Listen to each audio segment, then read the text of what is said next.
Okay, so let's try and unpack this. Imagine, if you will, a plan. Just incredible scope. Right, like a really, really detailed blueprint. Exactly, yeah. Over 900 pages, designed with this like explicit goal of fundamentally reshaping the very architecture of the U.S. government. Yeah, it's not just, some academic paper floating around. No, not at all. It's presented as this really strategic guide intended to prepare a potential conservative administration, well, to hit the ground running. Ready for action. Swift, decisive action from day one. That's the phrase you see a lot. It is, and it's ambitious, really comprehensive, and, well, it's already sparking a massive national conversation, isn't it? Absolutely. What we're looking at today is known as Project 2025, and it's aiming for really an unprecedented level of preparedness for a potential conservative presidency starting in 2025. So less like a suggestion list. Much more like a detailed operational plan. That's how the source presents it. Okay. And today, here on the Deep Dive, our mission is, well, pretty singular and focused. We're going to navigate this complex map, but, and this is key, strictly using the source material you've shared with us. Right. We're diving into Project 2025 just to understand it on its own terms. What is it, as described in these documents? Where does the source say it actually came from? Yeah, and what are its core ideas, the ideology underneath it all? And maybe most importantly, what does the source tell us about how its proponents plan to make it a reality across pretty much every corner of the federal government? So we'll be your guides through this specific text, primarily the main publication, which is called Mandate for Leadership, the Conservative Promise, and also the related analysis that's provided in the source documents you gave us. Okay. And our goal is just to understand its stated purpose, its structure, the specific policy proposals laid out, department by department. And the strategies for implementation it describes. Exactly. And we're sticking really strictly to the information presented in this source material.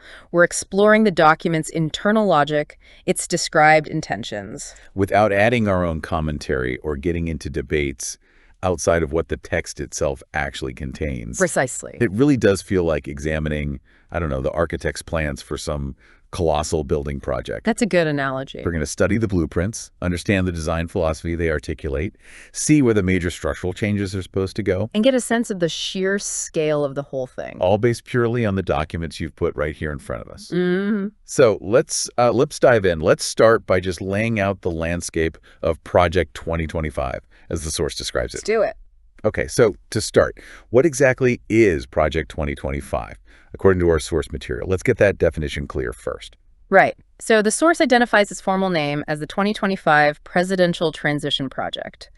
And it's described as this, comprehensive endeavor. Comprehensive how? Specifically designed to provide a detailed policy and personnel roadmap for a potential conservative U.S. presidential administration, one that would take office in January 2025. And the emphasis is on speed. Yeah. Right.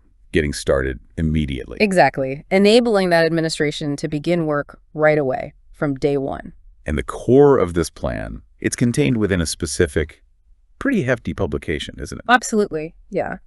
The central document, the kind of heart of the project, it's titled Mandate for Leadership, the Conservative Promise. Okay. And the source notes that this is actually the 9th volume in the Heritage Foundation's long-running and pretty influential Mandate for Leadership series. 9th volume. Wow. So this isn't like the first time Heritage Foundation has tried this kind of planning for a potential Republican administration? Not at all, no. The source explicitly highlights the Heritage Foundation's history with these Mandate for Leadership documents. It explains they've been consistently produced for incoming Republican administrations going back decades. Any specific examples mentioned? Yeah. The most notable historical precedent cited is the apparently highly influential 1981 mandate. That one was prepared for the Reagan administration. Ah, right. That historical context feels important. Does the source say if those previous mandates actually had much impact? It does, yeah. And seemingly to underscore the potential influence of this project, Project 2025. How so?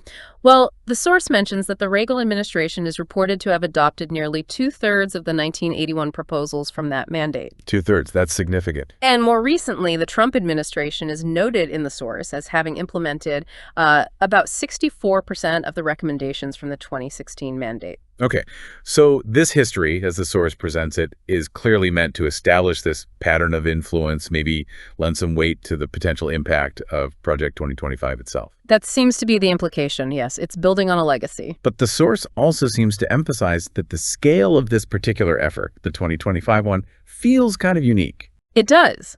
Mandate for leadership. The conservative promise is described as exceptionally extensive. We mentioned over 900 pages Right. of detailed policy recommendations, strategic plans, covering basically every federal agency you can think of. So the sheer volume sets it apart. The source highlights that, yeah. The volume and the exhaustive detail apparently set it apart from, typical policy papers you might see from think tanks. It points to it representing an unprecedented level of advanced planning for a potential administration. And this planning has that very specific operational goal related to timing, that day one thing we keep mentioning. Precisely. That's a key repeated theme throughout the source material. The project's goal is enabling a new administration to implement its agenda swiftly, decisively, starting right from day one in January 2025. Immediate action upon taking office. Okay, and when did this whole initiative actually get started? Formally, I mean. According to the source, Project 2025 was formally established back in April 2022. Okay, so well before the election cycle really heats up. Right. And the core document, the mandate itself, that was unveiled in April 2023. Ah, interesting timing. The source points that out. This strategic timing, launching well over 2 years before a potential transition, releasing the detailed plan more than a year before the 2024 election, it indicates, according to the source, a deliberate effort to influence the political cycle. And to ensure a really high level of preparedness organizationally and policy-wise. Exactly, for a potential conservative administration. And if listeners want to explore the source materials we're talking about, does it say where they can find more information? Yeah, the source notes the official online presence for the project is www.project2025.org. Got it. Okay, so the Heritage Foundation is the principal organization, Yeah. the main driver here. But it's definitely not just their work alone, is it? No, and that's a crucial point the source really makes. Project 2025 is explicitly described not as some solo effort by Heritage, Right. but rather as the product of a broad coalition. And as of the information in the source, this coalition comprises over 100 conservative organizations. Over 100. Wow. Yeah, it's a significant number. And it highlights that the project represents this unified, really large-scale push within the conservative movement. It looks like a concerted strategy to consolidate intellectual resources, personnel networks, strategic planning, all under one umbrella, basically. Who are some of the key figures mentioned in the source? The people involved in leading or shaping this project. Well, the source mentions Kevin Roberts, who's the president of the Heritage Foundation. He's presented as articulating the project's kind of overarching vision. Is he quoted? Yeah, he's quoted stating the goal is building a governing agenda to long into the future. And pretty significantly, institutionalizing Trumpism. Institutionalizing Trumpism. That's a direct quote from Roberts in the source. That's highlighted in the source, yes, as a clear statement of the project's alignment and intent. Okay, who else? The source also identifies Paul Dans as having served as a key director of Project 2025 up until August 2024. And another figure mentioned is Russell Vought. He's described in the source as a self-described Christian nationalist and also a key author of a chapter within the mandate. Vought. Wasn't he in the Trump administration? Yes, the source points out that Vought was subsequently appointed to lead the Office of Management and Budget, OMB, during the Trump administration. So it connects him directly to the personnel aspect of the project. Right. That link between the authors and potential government roles seems pretty significant to the whole personnel strategy side of things, which I know we'll get into later. It absolutely does, as the source notes. And the source also highlights the extensive involvement of other former Trump administration officials among the mandate's authors and contributors. What does the source say that signals? According to the source, this composition, the heavy involvement of former officials, is intended to signal a strong alignment with the political and ideological currents associated with Trumpism. And maybe an intent for a more ideologically consistent agenda this time around. That's the suggestion in the source, yeah. A clear intent to implement a more ideologically consistent, perhaps more aggressive conservative agenda than proponents felt was fully achieved in the first Trump term. This all sounds like a truly massive undertaking. I mean, 900 pages, 100-plus organizations. Does the source give any insight into the financial backing? the budget for Project 2025. Yes, it does. The source mentions the project is supported by a, well, substantial stated budget. And what figure is given for that? The source states the project is backed by $22 million. Wow. $22 million. Right. I mean, that's a very considerable amount for this type of initiative, isn't it? Yes. Does the source provide any context for why it's so high? It does give some context. It notes that this budget is considerably larger than typical budgets for staffing recommendation efforts that you might see from previous transition teams or other think tanks. Okay. And it also states that this significant financial investment is, quote, reportedly a response to President Trump's expressed dissatisfaction with personnel and vetting processes during his first term. Ah, okay. So the scale of the funding, it seems to underscore the seriousness of it, and especially the focus on getting the right people in place and being truly prepared from the get-go. Exactly. The source suggests this level of investment really highlights the project's scale and seriousness, and it particularly emphasizes its focus on identifying, vetting, and preparing a large pool of ideologically aligned personnel ready to serve from day one. Okay. Let's shift a bit and talk about the stated mission, what the project calls the conservative promise.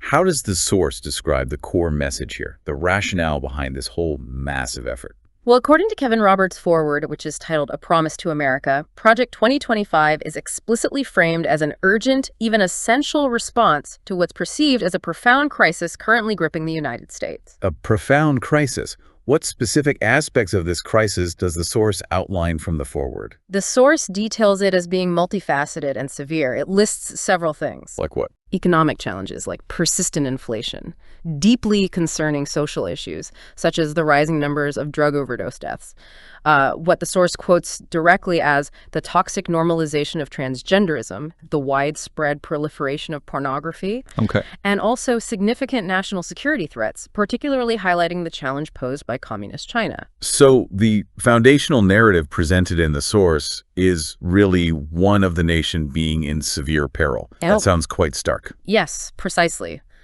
The foreword establishes this narrative of the U.S. being in dire straits, as quoted from the source. And this is coupled with a critique of the government itself. Yes, this narrative is coupled with the claim that the nation is burdened by an unaccountable and mostly liberal federal bureaucracy. Okay. And this framing, what's the effect? Well, as presented in the source, it's clearly intended to create a powerful sense of urgency. And in the view of the project's proponents, it serves to legitimize the call for truly radical, transformative change. It frames the situation as needing drastic action. And they draw a very specific historical parallel, don't they, to kind of amplify this sense of needing transformative change. They do. The source explicitly mentions them, drawing parallels to the societal conditions and challenges the U.S. faced back in the late 1970s. Before Reagan. Exactly. By doing that, they position this mandate as a contemporary counterpart to the transformative plan that guided the Reagan Revolution. So it's a deliberate rhetorical move. It seems so, as noted in the source. It's intended to invoke a legacy of conservative renewal and success, and maybe bestow upon Project 2025 an aura of historical significance, suggesting the potential for similarly transformative impact. So the tone feels less like, minor tweaks and more like revolutionary change. That's certainly the tone conveyed in the source, yeah. By framing the situation as this existential crisis, the project advocates for measures that, well, might otherwise be viewed as extreme or maybe outside the political mainstream. But presenting them as necessary. Presenting them instead as necessary, urgent responses to these profound national threats. It really sets the stage for radical rather than just evolutionary change, according to this framing presented in the source. And they're keen to highlight that explicit link back to the perceived success of the 1981 Reagan mandate.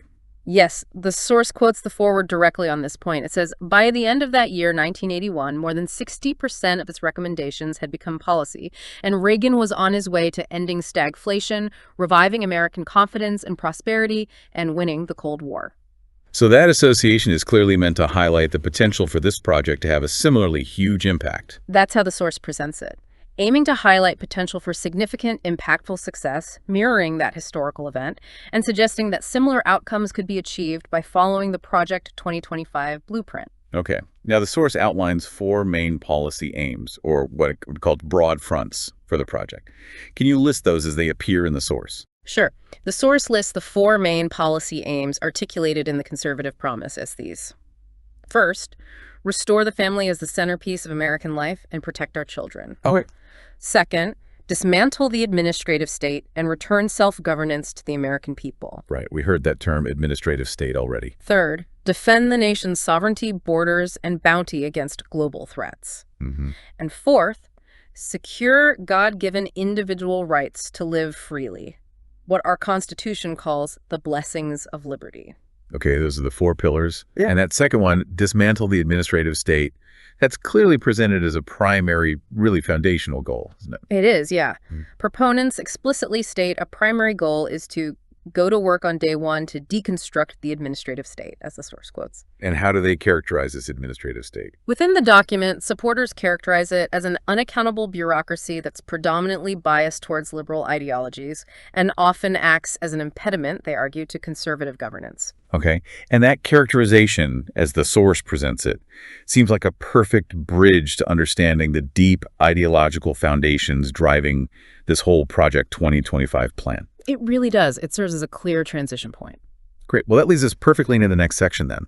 Let's shift gears and talk about that ideological bedrock. Yeah. What Project 2025 is really built upon. The source identifies these interconnected principles that seem to advocate for a pretty significant shift in American governance. What are these core ideas? Right. According to the source, these principles are deeply intertwined. They're not really separate things. And together, they advocate for what looks like a fundamental transformation of the U.S. government. And what do they emphasize? They emphasize greatly enhanced presidential authority, governance rooted in traditional values, often, as the source notes, filtered through a conservative Christian lens. Okay. Also, a significantly reduced federal bureaucracy, that administrative state idea again, and crucially, a federal civil service staffed by individuals who are politically aligned and loyal to the president's agenda. Okay, let's break those down. Let's start with the idea of greatly enhanced presidential authority. The source spends a fair bit of time discussing something called the unitary executive theory. Yeah, this theory, or at least a very specific interpretation of it, is presented in the source as being absolutely central to Project 2025's proposed restructuring of government. How does the source describe it? It's described as a particularly strong and, importantly, controversial interpretation. It's derived from Article 2 of the Constitution. The part that says? The part that states that the executive power shall be vested in a president of the United States of America. Okay, and how do Project 2025 proponents interpret that phrase, executive power? According to the source, the proponents interpret this clause to mean that the president possesses complete, absolute, and indivisible control over the entire executive branch of the federal government. Complete control. What does that imply? Well, this interpretation asserts presidential authority over all federal agencies, even those that traditionally operate with some degree of independence. And it implies an inherent presidential power to direct or remove all executive branch officers at will, regardless of any statutory protections they might have. Wow. All officers at will. What's the stated justification for such an expansive view from their perspective as presented in the source?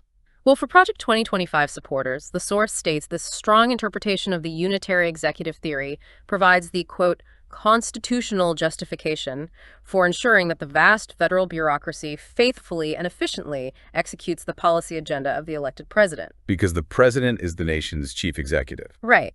It's presented as a necessary constitutional principle for achieving effective control and responsiveness from the bureaucracy. But the source is also very clear that this interpretation is highly controversial, right? It is, very. The source explicitly states that this expansive view is deeply contentious and widely debated. By whom? Critics, including numerous legal experts, constitutional scholars, and former government officials cited in the source, argue that such an interpretation fundamentally undermines the American system of separation of powers. How so?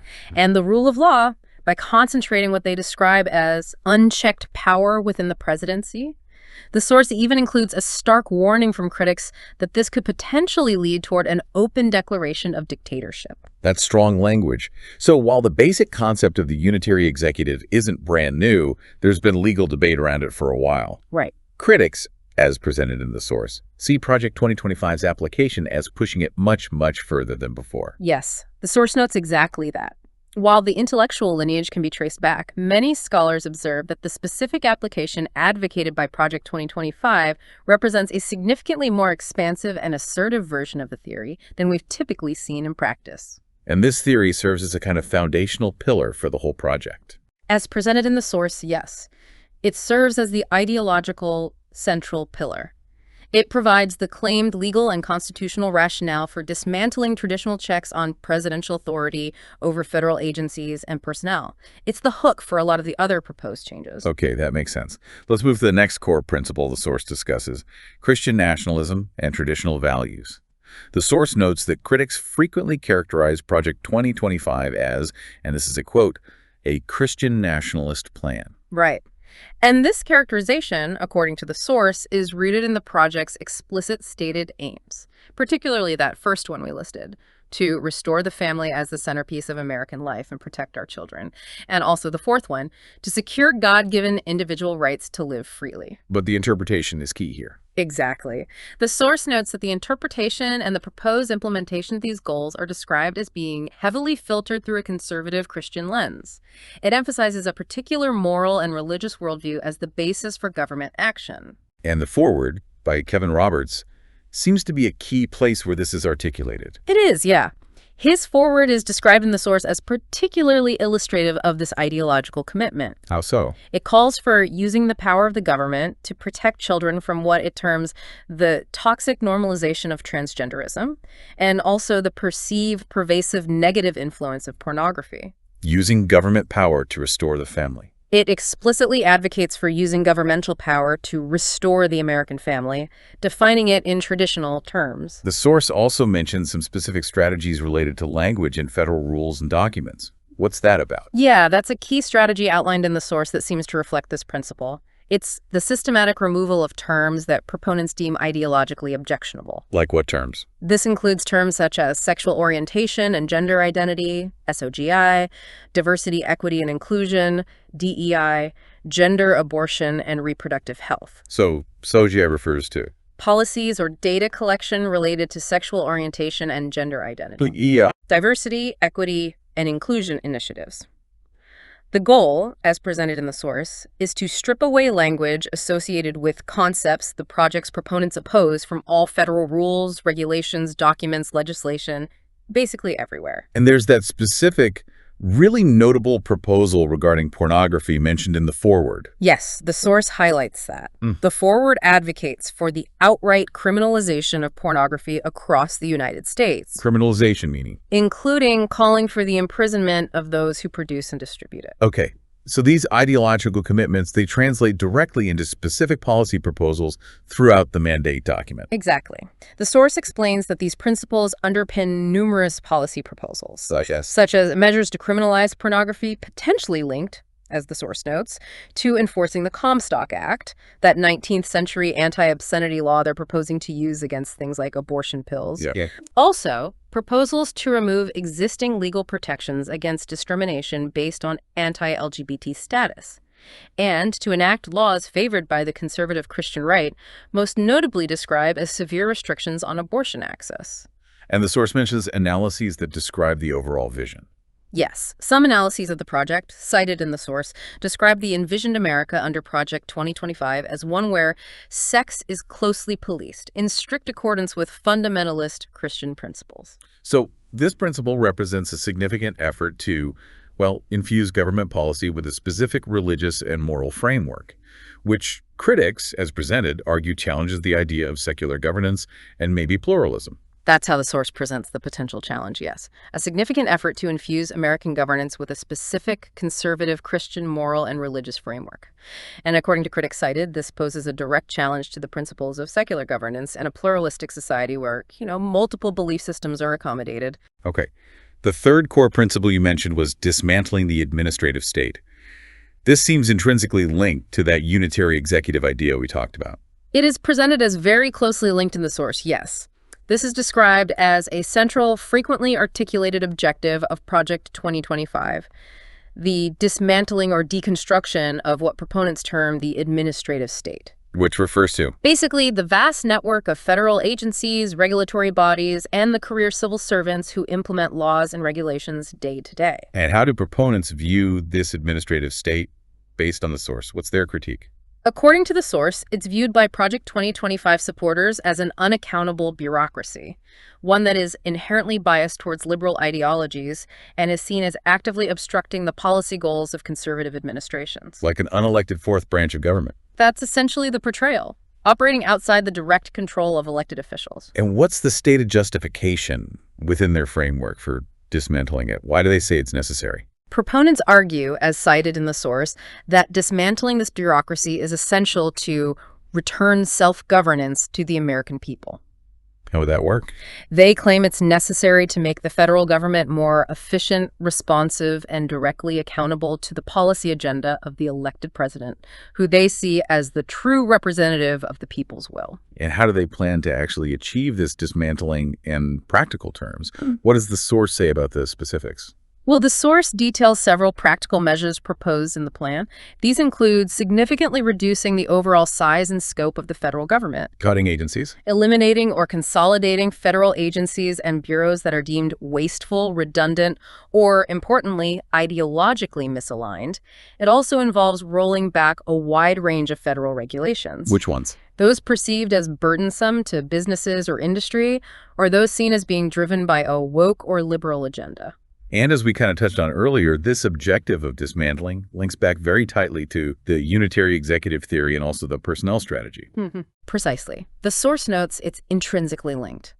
The unitary executive theory provides the ideological and constitutional rationale for asserting absolute presidential control. Right. And the personnel reforms, which we'll get to, are designed to ensure bureaucratic compliance and facilitate removals of those seen as obstacles. So dismantling doesn't always mean literally abolishing. Not always. In essence, dismantling often translates in the source to bringing federal agencies under more direct, centralized, and stringent presidential oversight. It means significantly curtailing their independent regulatory powers. Or, in some specific cases described in the source, yes, advocating for their complete abolition if they are seen as consistently advancing agendas contrary to conservative principles. Okay, which brings us perfectly to that fourth key principle, personnel as policy, and the proposed radical reform of the civil service using something described as similar to Schedule F. Right. And this is presented in the source as perhaps one of the most transformative and, based on the analysis provided, certainly one of the most controversial proposals within the entire Project 2025 plan. And it's driven by a core belief. Yes. The foundational tenet driving this proposed radical overhaul of the federal civil service is the maxim, explicitly stated in the source, that personnel is policy. Meaning the people are the policy. Pretty much. Who you have in the jobs determines what gets done. And the goal here is a large-scale replacement of existing career federal employees. Is that right? Yes. The core of this proposal, as described in the source, is exactly that. The large-scale replacement of tens of thousands of existing merit-based career federal employees. Replaced with whom? With individuals who are selected, vetted, and hired specifically for their loyalty to the president and his political and policy agenda. Loyalty over traditional merit systems. What mechanism is proposed to actually enable this? How would they do it? The primary mechanism described in the source is the proposed reintroduction and significant expansion of a concept very similar to the Schedule F executive order. That was the Trump executive order from 2020. That's the one, yeah. It was later rescinded by the Biden administration. Under Project 2025, the source says this classification would be rebranded, maybe as Schedule Policy Career or something similar, but the intended effect is pretty much the same. Okay, and what kinds of positions, what kinds of jobs would be affected by this reclassification? The source states that this new classification, which removes traditional civil service protections, would apply to federal employees in positions deemed to be of a confidential, policy-determining, policy-making, or policy-advocating character. That sounds potentially very broad. It is broad, yeah. Yeah. And it could encompass a wide range of roles that are traditionally held by nonpartisan career experts in various agencies. And what's the impact on the employees in those reclassified positions? Yeah. Well, once reclassified under this scheme, the source says these employees would be stripped of their traditional civil service protections. Protections against what? Protections that safeguard them from arbitrary dismissal based on political reasons. They would effectively become at-will employees. Meaning they could be fired easily? Yes, dismissed and replaced with much greater ease, basically at the discretion of the political leadership. Does the source give any sense of the scale? How many people could be affected? It does give an estimate. The source cites figures suggesting that as many as 50,000 federal positions could potentially be subject to this reclassification. 50,000. Wow. Yeah. That's a huge number. It really highlights the potential scale of disruption. It's a very significant number, yes. What's the stated rationale behind this really sweeping change? According to the proponents in the source, why do this? The source presents the stated rationale as enhancing the accountability of the federal bureaucracy directly to the elected president, and also combating perceived obstructionism from a, quote, deep state of career officials who proponents believe may not align with the administration's goals or ideology. So it's framed as necessary to ensure the president's agenda isn't undermined by the bureaucracy. That's the framing presented, yes. And there's a very vivid quote associated with this specific goal from Paul Dans that the source includes, right? Yes, the source includes a pretty memorable quote from Paul Dans, who, as we mentioned, was a former director of Project 2025. He described this personnel strategy as an effort to bring in an army of aligned, trained, and essentially weaponized conservatives ready to do battle against the deep state. An army. Weaponized conservatives, ready to do battle against the deep state. That paints a very stark picture. It does. That quote included in the source really captures the intended operational and ideological approach to staffing the government that's being proposed. So what are the major concerns raised by critics regarding this whole Schedule F-like proposal, as described in the source? Well, critics, as discussed in the source analysis, view this as a dangerous and unprecedented move. They argue it would lead to the widespread politicization of the entire federal civil service. What are the potential consequences they warn about? They warn that it would undermine essential expertise, erode invaluable institutional knowledge, and destroy the impartiality traditionally associated with career civil servants. They fear it could lead to a return to a spoils system. Where jobs go to political loyalists. Exactly, where political loyalty trumps merit and competence. The source notes that critics argue such a shift would severely threaten the principles of good governance and the rule of law. How so? By making the bureaucracy solely answerable to political will rather than professional standards or, the public interest. So this personnel reform, particularly this Schedule F idea, it's presented as absolutely critical for the entire Project 2025 plan to actually work. Sounds like a linchpin. The source describes it as arguably one of the most critical operational components of Project 2025. Why operational? Because it provides the direct practical means to operationalize the unitary executive theory and achieve the stated goal of dismantling of the administrative state. By ensuring the workforce is loyal. By ensuring that the federal workforce is staffed by individuals fully committed, ideologically and politically, to implementing the president's specific agenda, even if, as critics worry, that agenda conflicts with existing laws or traditional agency missions. Okay. It seems really clear then that these four core tenets we've discussed, the unitary executive, the Christian nationalism, traditional values aspect, dismantling the administrative state, and this personnel as policy Schedule F plan, they aren't just separate ideas floating around. They're designed to work together in a very specific, interconnected way. That's precisely how the source presents them. Not as disparate concepts, but as forming a cohesive and mutually reinforcing framework for transforming the government. They're components of a single, integrated vision. How does the source describe this synergy working in practice? How do they reinforce each other? Okay, so the unitary executive theory, as interpreted by Project 2025 proponents, provides the overarching ideological and constitutional justification for the president's claimed absolute control over the entire executive branch. Right. Then, this asserted control is leveraged to achieve the practical stated goal of dismantling the administrative state, which proponents view as an obstacle. Okay. The primary mechanism for this dismantling is the personnel as policy strategy, specifically the proposed implementation of Schedule F.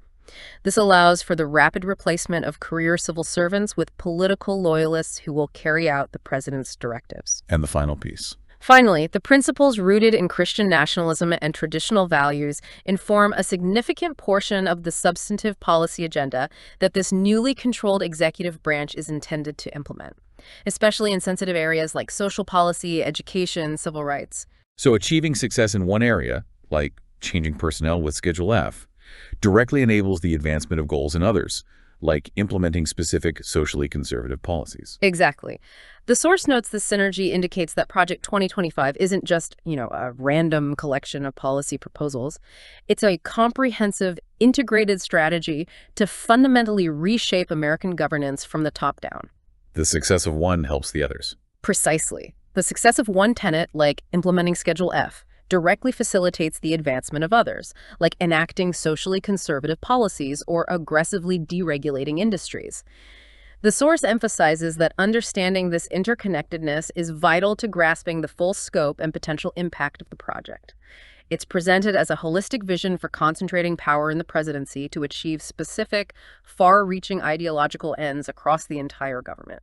And this interconnected framework, it seems to lead to a kind of redefinition of terms that we normally understand quite differently, like accountability and self-governance.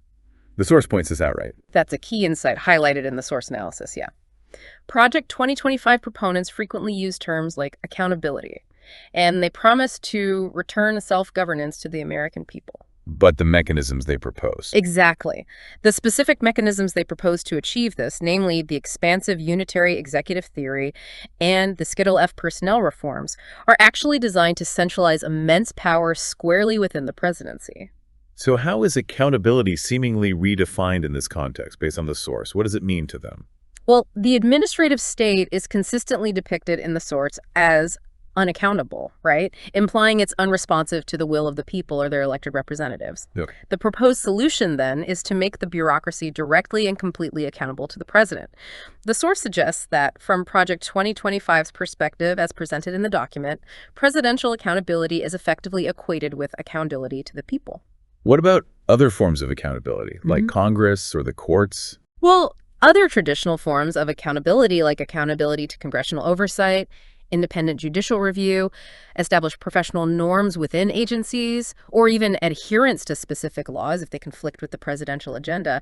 These are depicted in the source material as secondary or even as illegitimate impediments to the president's will. Okay. And what about self-governance? How is that reframed? The source explains that self-governance is reframed here not as a system of dispersed power, robust checks and balances or shared authority between branches, but as governance by a president who can fully enact their policy agenda without impediment from an unelected bureaucracy. So that's a fundamental difference in definition. It's presented as a core point of contention surrounding the project, yes. While critics, according to the source, understand accountability to involve checks and balances, adherence to the rule of law independent of political whim, and a nonpartisan civil service serving the public interest, Project 2025 appears to equate accountability primarily with direct, hierarchical obedience to the president's directives. Governance driven by the president's agenda, unimpeded by other parts of government. Okay. This conceptual framework then leads us right into the practical application of these ideas across the entire federal government, department by department. The mandate goes into extensive detail on this, doesn't it? Oh, yes. In significant depth. The mandate for leadership outlines a really comprehensive agency-by-agency plan for implementing these core tenets and transforming the federal government's functions. And it's systematic. The source emphasizes that these departmental proposals aren't isolated. They reflect a systematic application of the core ideologies we just discussed: consolidating power under the presidency, dismantling perceived aspects of the administrative state, infusing governance with conservative social values, and prioritizing political loyalty in personnel decisions at all levels. Okay, let's look at some key examples presented in the source. Maybe starting with the Executive Office of the President, the EOP, and those central personnel agencies like the Office of Personnel Management, OPM. These seem absolutely foundational to reshaping the whole government. They are described exactly that way in the source foundational, because they control the levers of power and personnel across the entire executive branch. So what's the plan there? The overarching proposal is to significantly strengthen direct presidential control over these bodies, the EOP and OPM, ensuring they act as direct instruments for implementing the administration's agenda. And the primary mechanism for achieving this control is, let me guess, the proposed Schedule F classification again. You guessed it, exactly. The source highlights the re-implementation of Schedule F, or the proposed schedule policy career, as the central mechanism here. And how would that work centrally? Well, this move would allow for the reclassification of tens of thousands of federal employees across all agencies into this accepted service category, stripping their protections, making them at-will employees directly answerable to political leadership appointed by the president. So the goal is removing people seen as unaligned. The explicit goal, according to the source, is to facilitate the removal of career staff perceived as unaligned or obstructive, and their rapid replacement with individuals loyal to the president and his agenda. The plan also calls for just a general increase in the number of political appointees throughout the government. And the role of OPM, the Office of Personnel Management, that would change dramatically from its current function. Yes, the source states that OPM's traditional role as, an independent guardian of the merit-based civil service system would be fundamentally reoriented. Reoriented how? Instead of upholding nonpartisanship and merit, it would prioritize serving the president's immediate policy objectives and facilitating the rapid turnover and ideological alignment of the federal workforce. Okay. What are the justifications given by proponents for these really sweeping changes to personnel and the central agencies? Why do they say this is needed? Well, proponents argue, as cited in the source, that these changes are absolutely necessary to make the federal bureaucracy genuinely responsive to the elected president's direction, and also to overcome what they characterize as widespread obstructionism from that perceived deep state of career officials. The goal being efficiency and control. The goal, they state, is to effectively drain the swamp and enable the efficient implementation of conservative policies without bureaucratic impediment or delay. And the concerns from critics, as described in the source, they seem particularly strong regarding these personnel plans, right? They are very strong.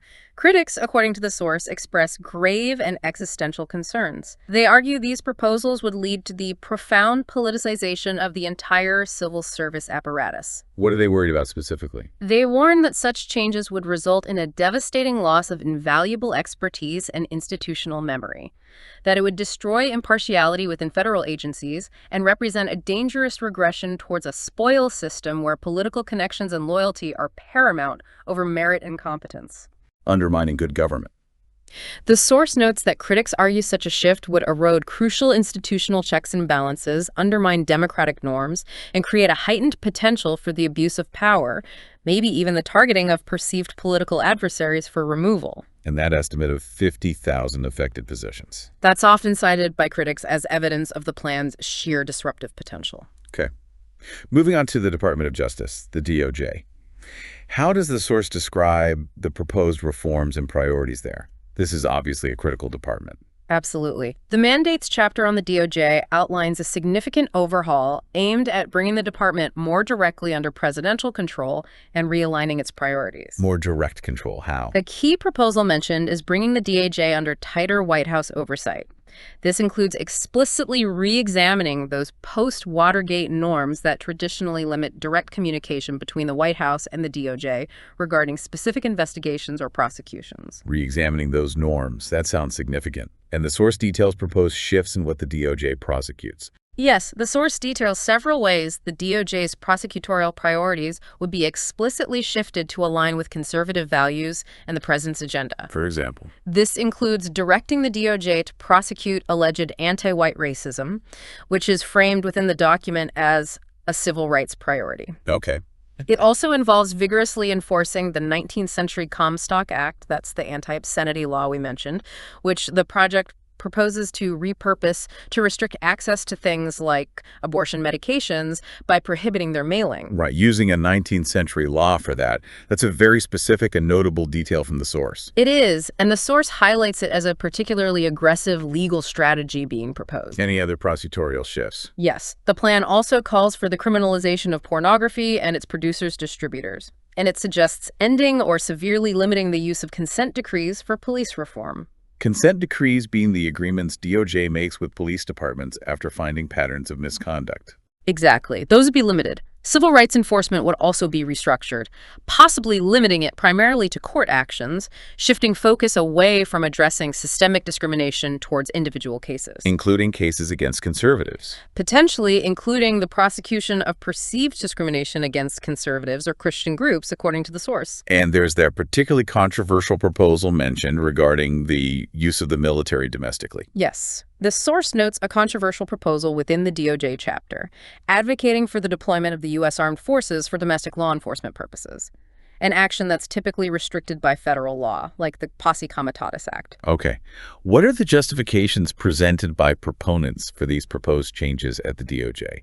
Why do they say these are necessary? Supporters argue, as cited in the source, that these changes are necessary to ensure the DOJ faithfully reflects the policy agenda of the elected president, and also to combat what they describe as the weaponization of the DOJ against conservatives or political opponents. So it's about alignment and stopping perceived bias. Right. The source says the reforms are framed as measures necessary to restore law and order and protect traditional values. Interestingly, the DOJ chapter authors, according to the source, speak of restoring values of independence, impartiality, honesty, integrity, respect, and excellence, While also calling for these controversial enforcement actions. while simultaneously calling for enforcing the Comstock Act and policing internet speech. The source analysis points out this apparent contrast within the document itself. Interesting. And the critiques presented in the source regarding the DOJ plans. What are the main concerns? Well, critics, as presented in the source analyses, warn of the severe politicization of justice. They argue this would profoundly undermine the rule of law and the equal application of laws. Fears of targeting opponents. Yes, there are significant fears expressed that the DOJ could be used as a political tool to target political opponents or dissenting voices. Civil rights organizations, the source notes, are particularly concerned about a rollback of protections for minority groups and the advancement of a conservative Christian nationalist agenda through law enforcement mechanisms. And the closer ties to the White House. That's another major concern. The proposed closer ties between the White House and DOJ are seen by critics as potentially increasing the risk of impunity for allies or officials within the administration. Okay, let's turn to the Department of Homeland Security, DHS, and immigration policy. The source describes a pretty hardline approach here. It does. The mandates chapter on DHS details a very hardline, enforcement-focused approach to immigration and border control. The plan explicitly calls for the mass arrest, detention, and deportation of undocumented immigrants currently residing in the United States. Mass deportation. Does it give specifics? The source quotes Ken Cuccinelli, who's described as a key figure in this area, emphasizing the goal of deporting the vast majority of illegal aliens. Wow. What other specific, detailed proposals are mentioned for immigration and border control in the source? The source lists several pretty major ones. Implementing measures aimed at ending birthright citizenship for children born in the U.S. to undocumented parents. Which would challenge the 14th Amendment, right? Yes, that's a proposal with significant legal debate surrounding the 14th Amendment. Also, dismantling the current asylum system, reinstating aggressive Trump-era policies like the Remain in Mexico program, formerly known as the Migrant Protection Protocols, Okay. and completing or expanding the border wall construction. The project even suggests potentially dismantling DHS itself. Dismantling DHS. Consolidating key units focused on enforcement into maybe a more powerful border policing operation, perhaps under a different departmental structure. And intensified enforcement measures are a key component of this, like day-to-day enforcement. Yes, the source details significantly intensified enforcement measures. These include ending prohibitions on apprehending migrants in sensitive locations, places previously considered off-limits like schools, hospitals, places of worship. Those sensitive locations policies would end. Wow.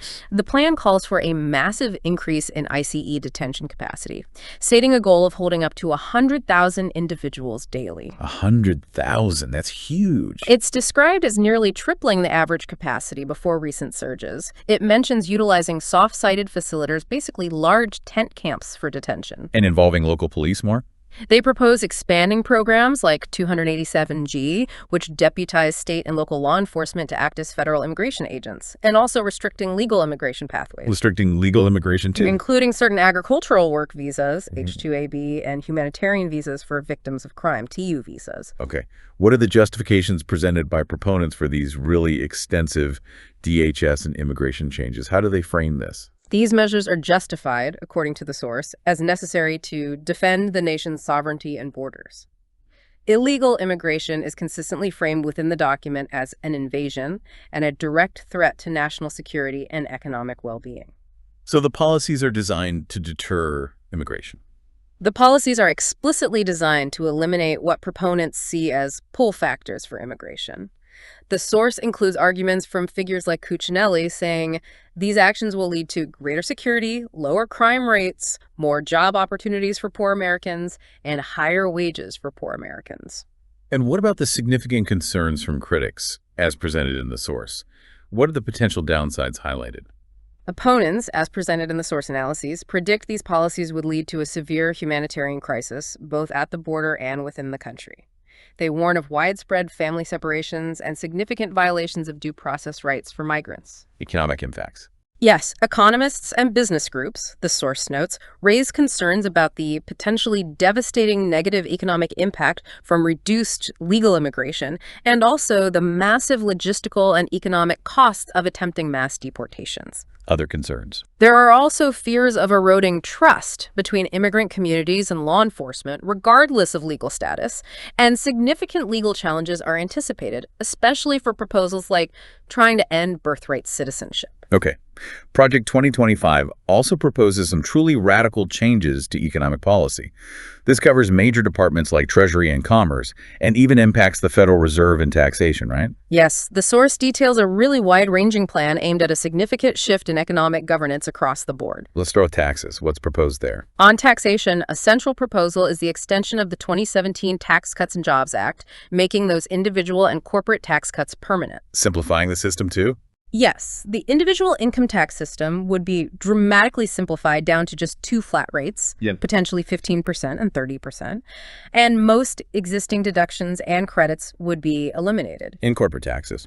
The corporate tax rate would be further reduced from its current 21%, the source mentions maybe to 18%, and capital gains tax rates for high earners would also be lowered.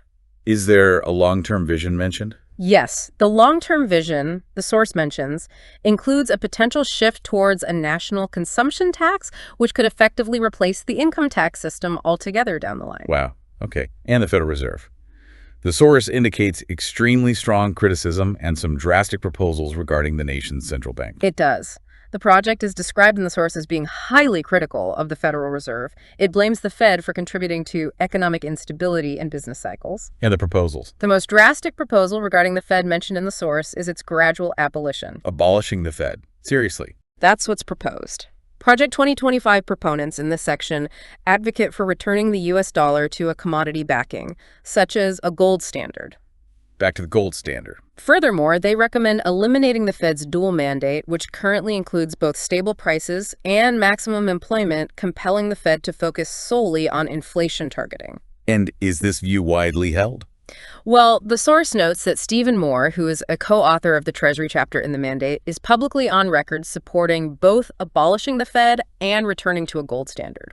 Okay.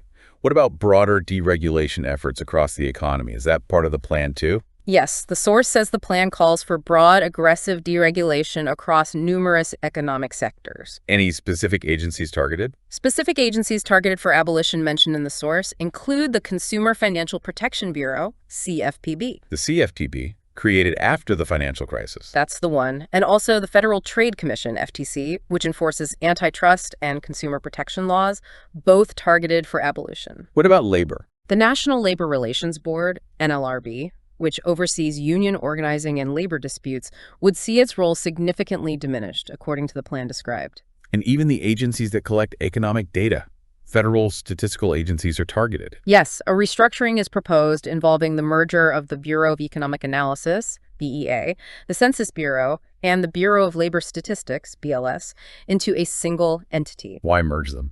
The source notes that the mission of this new consolidated organization would be explicitly aligned with conservative principles, and there'd be an emphasis on maximizing the number of political appointees in positions overseeing and potentially influencing the statistical analysis itself. Politicizing economic data. That sounds concerning. What are the stated justifications provided by proponents for all these wide-ranging economic changes? Proponents argue, as cited in the source, that these policies are designed to stimulate robust economic growth, unleash the power of the private sector, empower individuals and businesses, and ultimately reduce government debt. Through tax cuts and deregulation. Yes, tax cuts and deregulation are presented as necessary measures to free up capital, encourage investment, and achieve energy independence. Reforming or abolishing the Fed is argued to lead to a more stable and predictable currency and prevent perceived manipulation.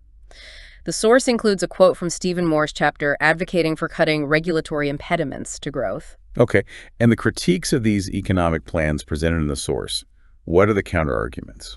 Critics contend, as presented in the source analyses, that the proposed tax changes would likely result in significant tax increases for low and middle income households, while disproportionately benefiting the wealthy and corporations. Exacerbating inequality and debt. Potentially exacerbating national debt and income inequality, yes.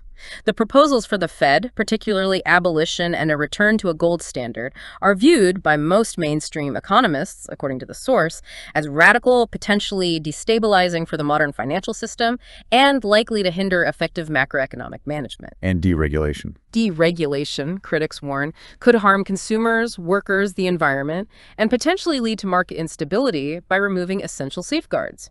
And the politicization of statistical agencies raises serious concerns about the integrity, objectivity, and reliability of official economic data used for policy decisions. Let's turn now to the Environmental Protection Agency, the EPA, and energy policy. This is another area described with proposals for extremely significant changes. It is, yeah. The source details a plan for a sweeping rollback of environmental regulations and a strong, explicit prioritization of fossil fuel production. Rolling back regulations, how? Proposals include a substantial reduction in regulations perceived as hindering domestic fossil fuel production and development. While the document might mention an all-of-the-above energy policy, the source analysis notes a clear preference for fossil fuels and nuclear energy over renewables in the actual proposals. Does the source mention repealing or weakening specific environmental laws? Are there examples? Yes, the source mentions proposals to repeal or reform key statutes like the Global Change Research Act of 1990, which mandates federal climate assessments. It also details weakening the Clean Air Act and potentially the Endangered Species Act. What about international agreements? The plan includes withdrawing the U.S. from major international climate agreements like the Paris Accords and the United Nations Framework Convention on Climate Change, the UNFCCC. UNFCCC being the main international treaty. Right, negotiated back at the Earth Summit in '92, aiming to stabilize greenhouse gases. The plan is to pull out. And significant changes to the EPA's mission and structure itself, not just regulations. Yes. The source says the EPA's mission and structure would be significantly circumscribed. The plan advocates for returning much of the environmental regulatory authority back to states under a concept of cooperative federalism. Which critics might say leads to weaker enforcement. That's the concern critics raise. Yes, weaker, inconsistent enforcement. Key EPA offices deemed unnecessary or ideologically misaligned, like the Office of Enforcement and the Office of Environmental Justice, would apparently be eliminated under this plan. What about climate and renewables programs? Furthermore, programs related to climate change, renewable energy, and energy efficiency housed within the Department of Energy, DOE, including specific DOE offices and well-known programs like Energy Star, would be eliminated or defunded, according to the source. And the social costs of carbon. The use of the social cost of carbon, which is a metric used to estimate the economic damages from carbon emissions and cost-benefit analyses, that would end. Increased resource extraction on federal lands is also explicitly promoted, like drilling and logging. Yes, the plan promotes increased logging, mining, drilling for oil and gas, and infrastructure projects on federal lands, including areas currently designated as national monuments and forests. And limiting EPA science. It also calls for limiting the scope of EPA's scientific work and explicitly increasing the role of political appointees in decisions related to scientific assessments and regulatory science. Okay.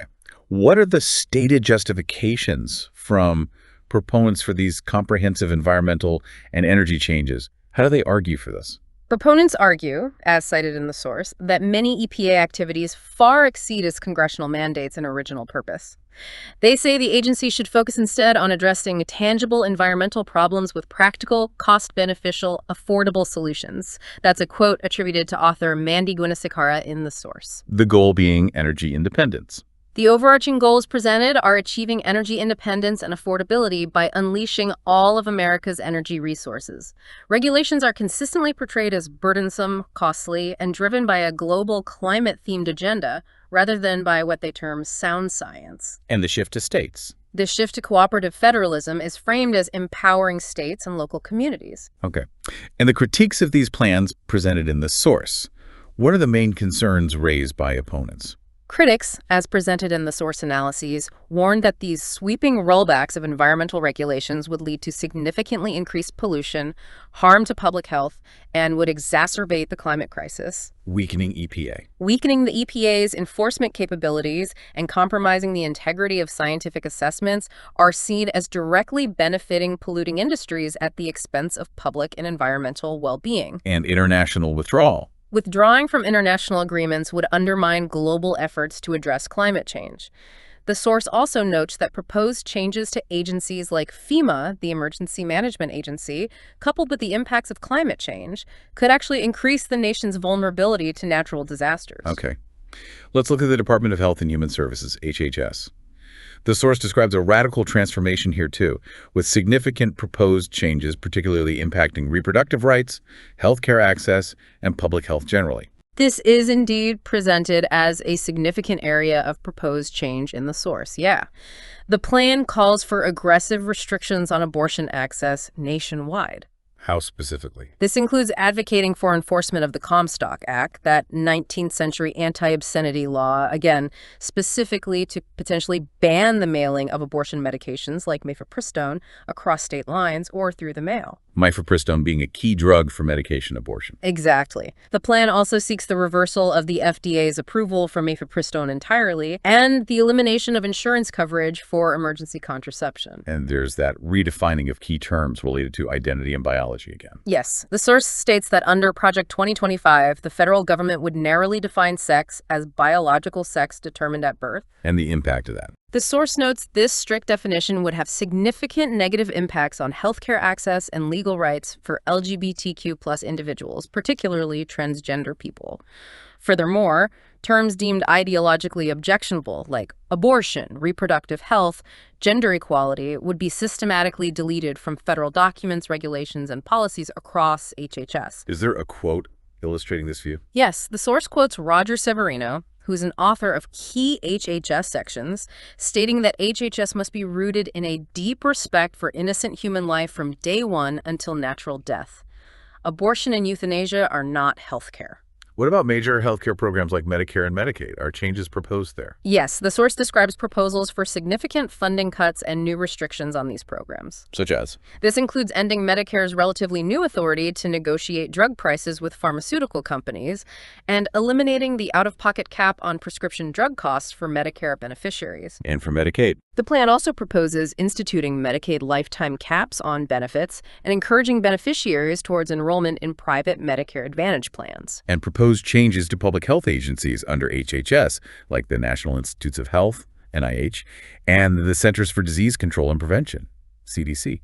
How are they affected? The source states that NIH would be made less independent, with reduced funding and cuts proposed for specific areas of research, like stem cell research. Is there specific criticism of CDC or NIH? Yes. Roger Severino is quoted in the source criticizing the CDC as perhaps the most incompetent and arrogant agency. And he accuses NIH of funding controversial research and promoting what he calls junk gender science. The NIH Office of Equity would also be eliminated under this plan. Finally, what about social programs housed within HHS? Are they targeted too? Yes, the source states that the Head Start early childhood education program would be entirely eliminated. Head Start eliminated. Wow. And funding priorities would shift towards promoting home-based childcare models instead. More broadly, HHS programs would be redesigned to actively promote what the project defines as traditional family structures and family values through funding and policy decisions. Okay. What are the stated justifications from proponents for these very wide-ranging HHS changes? How do they explain this? Proponents argue, according to the source, that these changes are necessary to align federal health and social policies with pro-life principles and family values. Using that quote about biological reality. Yes, Severino is quoted emphasizing that HHS policies should uphold bodily integrity rooted in biological realities, not ideology.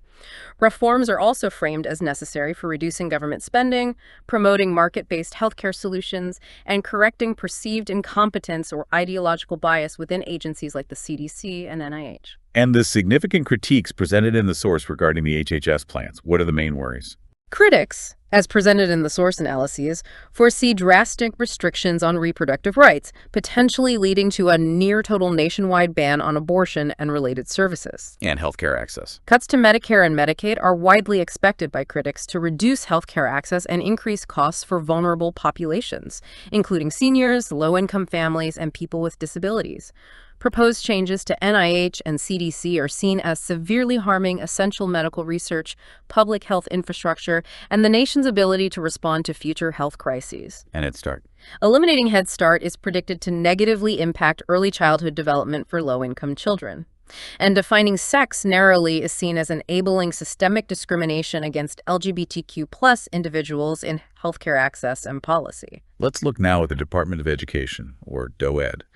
The source suggests a fundamental overhaul here, even raising the possibility of its potential elimination entirely. That is indeed the most prominent proposal presented in the source regarding the Department of Education, to dismantle or entirely eliminate it at the federal level. Eliminate the whole department. That's the proposal. Concurrently, the plan advocates for returning education authority and responsibility primarily to states and localities. And promoting school choice. Yes, it strongly promotes expanding school choice programs, including vouchers and charter schools, and enhancing parental control over curriculum and school policies. And there's a major focus on controlling curriculum content, isn't there? Particularly targeting certain topics. Yes, a significant focus is on ending federal support for DEI programs and what is termed critical race theory in schools, including colleges and universities. Any quotes on that? The source quotes Kevin Roberts stating that DOED bureaucrats inject racist, anti-American, ahistorical propaganda, and that the noxious tenets of critical race theory and gender ideology should be excised from curricula. Okay. Other specific proposals mentioned for the Department of Education. The source calls for the elimination of the Public Service Loan Forgiveness Program for federal student loan borrowers. Ending PSLF. That's the proposal. It also explicitly seeks to define LGBTQ+ related content as pornography, thereby enabling or requiring its restriction in schools and libraries receiving federal funds. Defining LGBTQ plus content as pornography. What are the stated justifications from proponents for these really sweeping changes to education policy? How do they argue for eliminating the department? Proponents, including Roberts, argue that the Federal Department of Education was a mistake, a bureaucratic boondoggle that wastes taxpayer money and prioritizes what they see as leftist indoctrination over effective education. Pointing to outcomes. They point to stagnant student outcomes despite increased federal spending since the department's creation back in 1980. The core justification is empowering parents and local communities to control education decisions.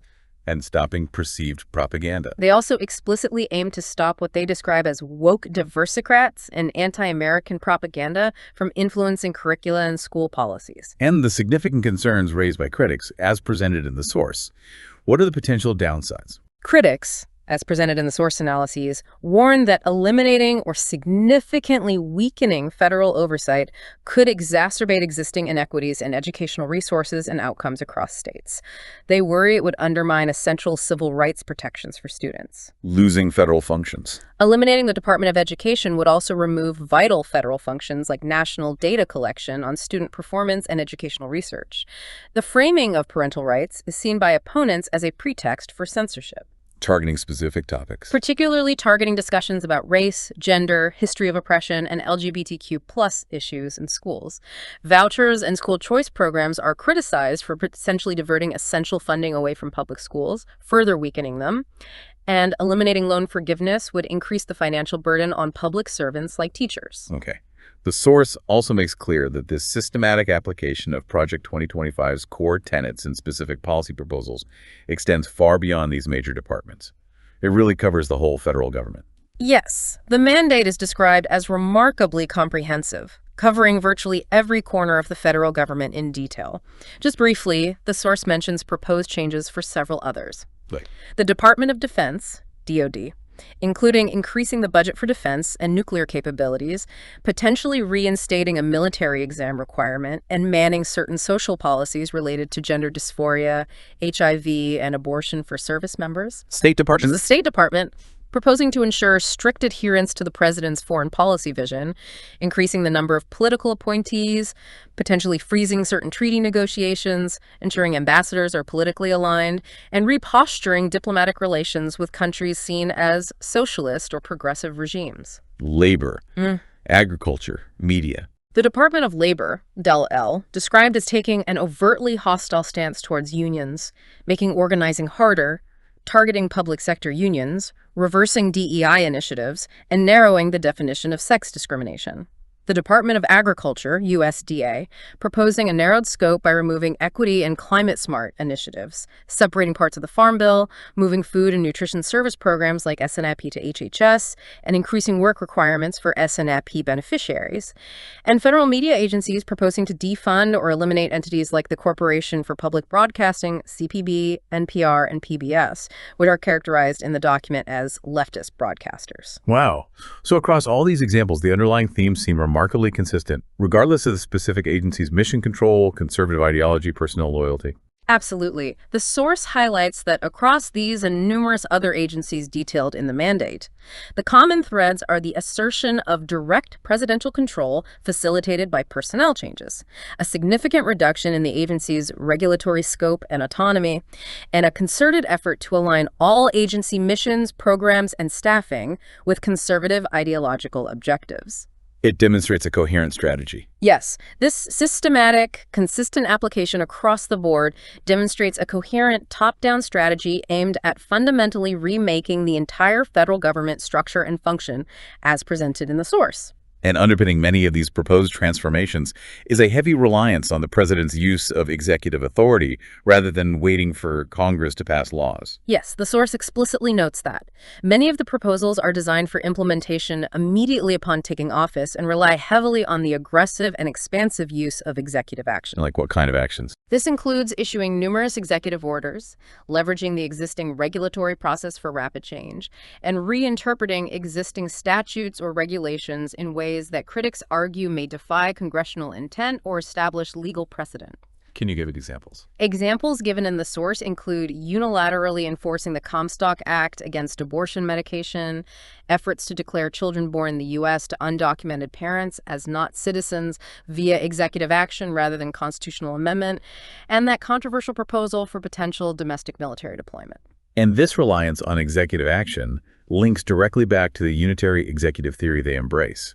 It provides the justification. Correct. The unitary executive theory is presented in the source as providing the ideological and legal underpinning for such expansive and unilateral presidential authority. Proposals frequently involve reversing previous administrative actions like FDA approvals, reinterpreting civil rights laws, and discarding post-Watergate norms intended to limit presidential interference in agencies like the DOJ. So it's designed to bypass potential opposition or delays in Congress. That seems to be the design, yes. While some proposals acknowledge the need for congressional action for certain reforms, a significant portion, according to the source analysis, is explicitly designed for immediate implementation through executive power on day one. But that approach might also make the changes vulnerable to reversal by future administrations, right? If it's done by executive order, it can be undone by executive order. The source analysis points out exactly that potential trade-off. While enacting changes primarily through executive directives is faster and bypasses Congress, the changes made this way may be more easily reversed by subsequent administrations using similar executive authority compared to changes codified into law by Congress. Okay. Let's move now to the implementation strategy itself, how they actually plan to do all this. The source refers to this as the Day One playbook. What makes this not just a list of ideas, but an actual operational plan designed for rapid action. Right. The source emphasizes that Project 2025 is intended to be much more than just a collection of policy recommendations. It's presented as an operational plan built for swift, coordinated, and decisive implementation across the entire executive branch, starting the moment a new administration takes office. And this strategy hinges on several integrated components. Yes. Pre-vetted personnel, intensive training, a highly detailed playbook for every single agency, and the aggressive use of executive authority we just discussed. Personnel is obviously a critical piece of any implementation plan, but here it seems absolutely central to the strategy that personnel is policy idea again. Absolutely. The source constantly reiterates that Project 2025 philosophy. A significant component is the creation and maintenance of an extensive personnel database. A database for what? Designed to identify, vet, and prepare thousands of potential appointees described in the source as rock-solid conservatives well in advance of the transition. Vetted for loyalty. The source notes the involvement of figures like John McEntee, known for prioritizing political loyalty and staffing during the Trump administration, which underscores the importance placed on this database for ensuring ideological alignment. And they've established a specific training program for these potential appointees to get them ready. Yes. The source details the creation of the Presidential Administration Academy, which was apparently launched back in February 2023. What does the academy do? This academy provides training for potential appointees covering topics like the federal workforce, how to navigate security clearances, and importantly, the specific policy goals of Project 2025. And the goal of the training. The explicit goal of this training, according to the source, is to ensure these individuals are effective from their very first day in office and are prepared, as Paul Dance famously put it, to do battle against the deep state. This whole infrastructure for recruitment and training, it seems designed to avoid perceived issues from past transitions, maybe specifically the first Trump term. The source suggests exactly that. This proactive infrastructure for recruitment, vetting, and training is presented as a direct response to the staffing challenges and perceived difficulties in getting ideologically aligned personnel quickly in place that some conservatives believe hampered aspects of the first Trump administration. So the aim is to have people ready to go immediately. Yes, to have a vetted, trained, and ideologically aligned workforce ready to deploy immediately upon taking office. Okay. Beyond the personnel, the source describes the detailed playbook itself, the 180-day transition playbook. Yes. The source details the existence of a highly specific, step-by-step 180-day transition playbook. And crucially, this playbook isn't generic. There is reportedly a detailed plan developed for each federal agency. A playbook for every agency. What's in them? It translates the broader ideas from the main mandate for leadership document into concrete, actionable implementation steps tailored specifically for each department. Reportedly, these playbooks outline specific regulations to rescind or issue on particular timelines. Like a schedule. Exactly. Executive orders to sign on day one and throughout the initial 180-day period, and other immediate actions for incoming agency leadership. The source notes that Russ Vought is reportedly involved in the drafting of these playbooks, leveraging his experience from the Trump OMB. What's the strategic aim of having such a detailed, rapid playbook for every single agency? Why go to that level of detail?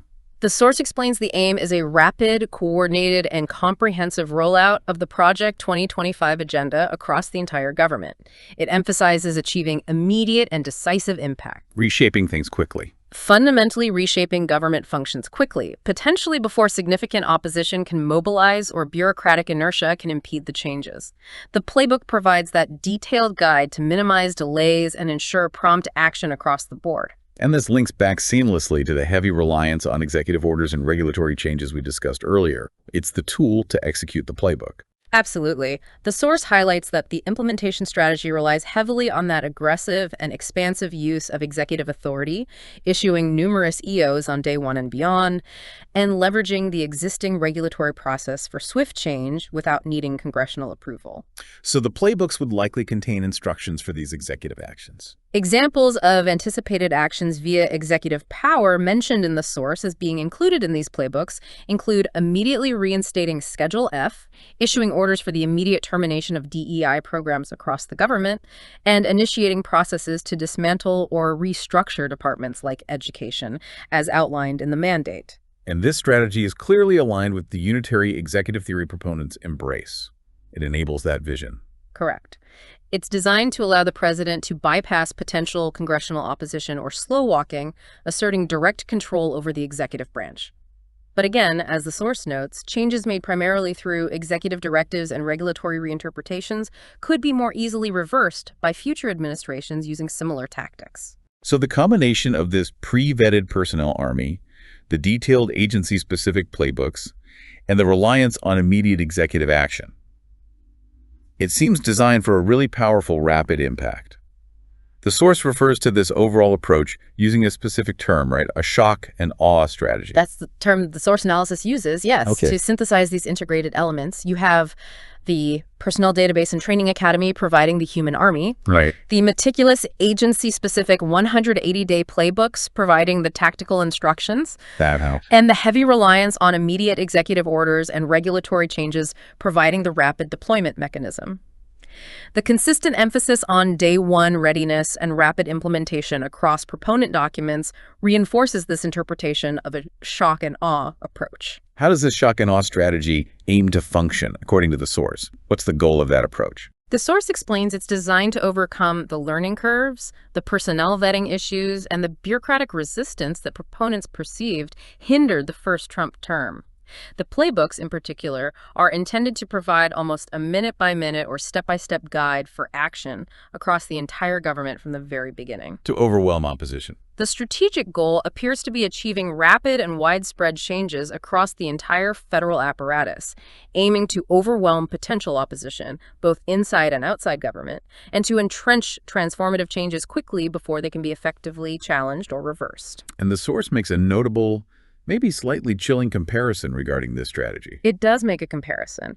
The source analysis mentions that this approach prioritizing speed, ideological conformity, and centralized control over traditional deliberative processes, consensus building, or established transition norms has been compared by some observers to tactics sometimes observed in autocratic transitions, where rapid consolidation of power is the key objective. So the goal isn't incremental change.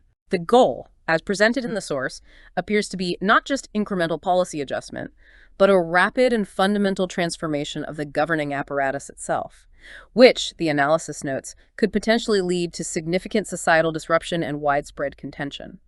This detailed look at how they plan to implement it, the mechanics of the shock and awe, is particularly striking from the source material. Okay.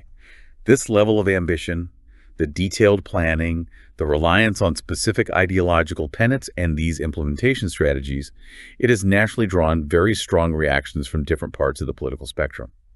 Let's look now at the critiques and controversies mentioned in the source, as well as the defenses offered by the project's proponents. Where does the criticism focus?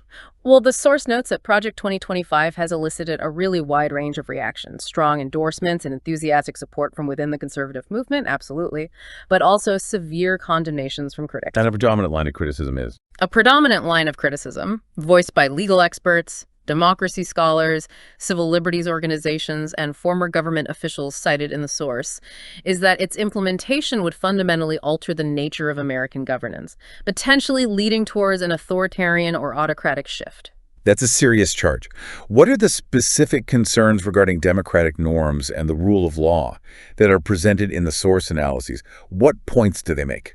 The source details several key concerns. First, the extensive consolidation of executive power based on that expansive interpretation of the unitary executive theory. Critics see this as a primary threat, dangerously undermining the fundamental principle of separation of powers. Okay, concentration of power. What else? Second, the proposed widespread politicization of the DOJ and the federal civil service through measures like the reintroduction of Schedule F.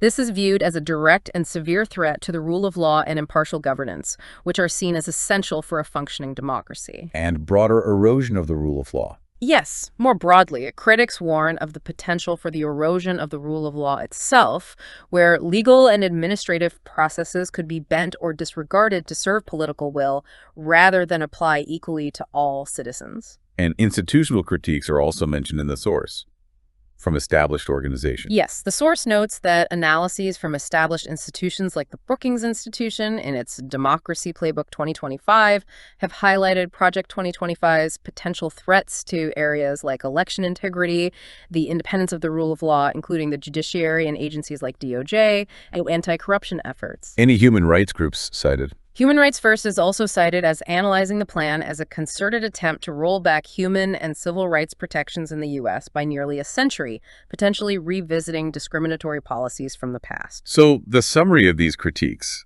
as presented in the source, is that implementing Project 2025 could fundamentally alter the nature of American governance and its democratic underpinnings. That's the gist of it, yes.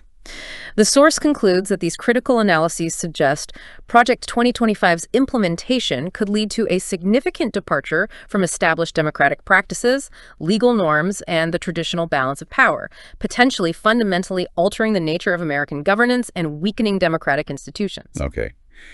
Beyond those broad democratic structures, specific civil liberties and specific communities within the U.S. population are seen by critics as being particularly negatively impacted by Project 2025's proposals. Yes, the source presents detailed analyses and warnings from numerous civil rights, civil liberties, and advocacy organizations.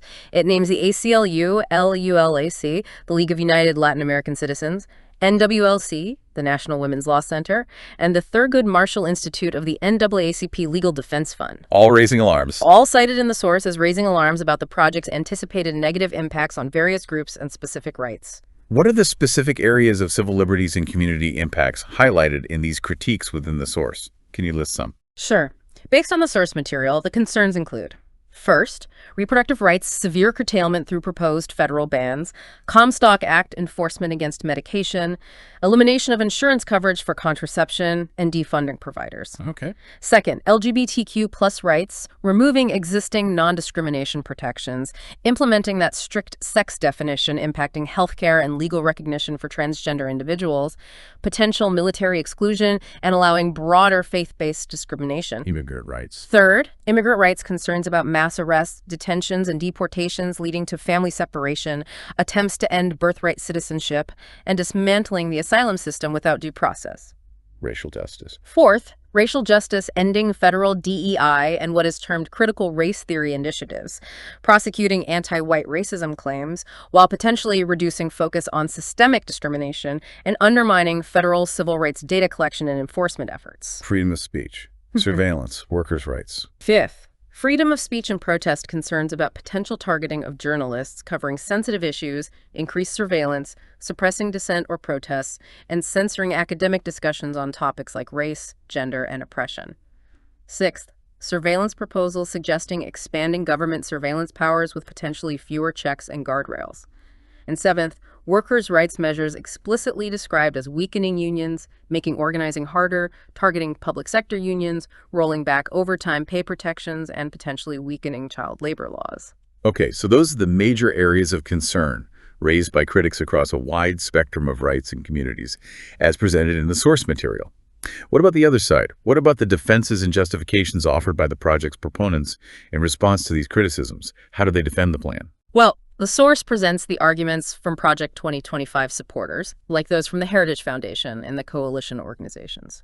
Their core justifications, as cited throughout the document, are that the project is necessary to dismantle what they view as an unaccountable, inefficient, and ideologically liberal federal bureaucracy, Okay. to restore traditional values and principles in government, to secure the nation's borders and sovereignty, and to promote economic prosperity through deregulation and tax cuts. So they frame the project as a clear benefit to the country and its citizens, not a threat. Yes, the source says they frame it as presenting a clear, effective vision for conservative governance that will ultimately benefit American families, restore national strength and confidence, and solve those perceived crises outlined in the foreword. Referencing that promise to America. They frequently reference Kevin Roberts' foreword, framing the project as a promise to America to address these perceived national crises and restore foundational principles they believe have been eroded. Specific defenses for the dramatic departmental reforms often center on claims of increasing efficiency, ensuring alignment with the elected president's legitimate agenda, and adhering to what they view as the proper constitutionally limited role of the federal government compared to states and individuals. So the core controversy and the intense debate essentially boil down to a fundamental disagreement over what actually constitutes benefits for the country and whether the proposed means to achieve those goals are legitimate or appropriate. Exactly. The source notes that the intense controversy surrounding Project 2025 arises from this fundamental disagreement. A disagreement over the nature of the outcomes the project aims for. Are they benefits or harms? And over the legitimacy, the legality, the prudence of the means proposed to achieve them, particularly concerning presidential power, civil liberties, and the very structure of government. It's presented as a clash of visions. A clash between two fundamentally different visions for the future of American governance and society, based on how the source presents the arguments and counter-arguments. Okay, well, this has been a really in-depth deep dive into the source material provided on Project 2025. It's clear from examining the text that this is an incredibly ambitious, comprehensive, and meticulously detailed blueprint for fundamental transformation of the U.S. federal government. It is. As the source emphasizes, spearheaded by Heritage Foundation and this large coalition of over 100 groups, it's presented not just as a collection of policy ideas, but as a practical operational plan designed for immediate and decisive implementation right from day one of a new administration. We've unpacked the core interconnected tenets that the source says drive the project: that expansive interpretation of the unitary executive theory, the integration of Christian nationalism and traditional values, the goal of dismantling the administrative state, and the proposed radical Schedule F personnel reform. Right. And we've also explored how these principles inform sweeping policy proposals across virtually every government department, based strictly on the details provided in the source document itself. And we've looked at the described implementation strategy, the pre-vetted personnel database, the intensive training academy, the highly detailed 180-day playbook for each agency, and the heavy reliance on aggressive executive action, all pointing to that day one readiness, and the described shock and awe approach intended to achieve rapid transformation. Exactly. Finally, we've seen the significant debate this project has provoked, ranging from the proponent vision of effective conservative governance and restoring values to the severe concerns raised by critics about undermining democratic norms, the rule of law, and civil liberties. And we've reported on all of this strictly as it is presented within the source material you've shared. Right. Our deep dive into the source material today has hopefully helped us all understand the project's stated goals, its underlying ideology as presented by its authors, its proposed methods for achieving those goals, and the range of reactions it has provoked based solely on the document provided to us. So to leave you, our listeners, with a final thought to consider, based purely on the source material we've explored today, one really striking element presented in the source is the comprehensive, pre-planned nature of Project 2025. And its heavy reliance on rapid, unilateral executive action designed for that day one transformation.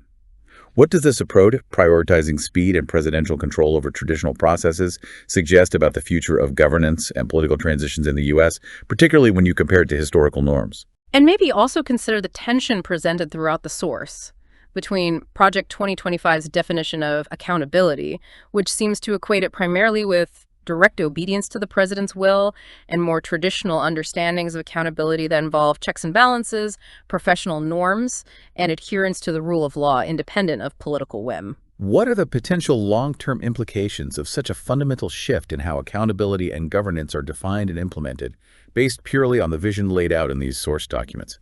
It's certainly a lot to contemplate as these plans continue to be discussed and debated. Indeed it is. A truly deep dive into a complex and very far-reaching plan.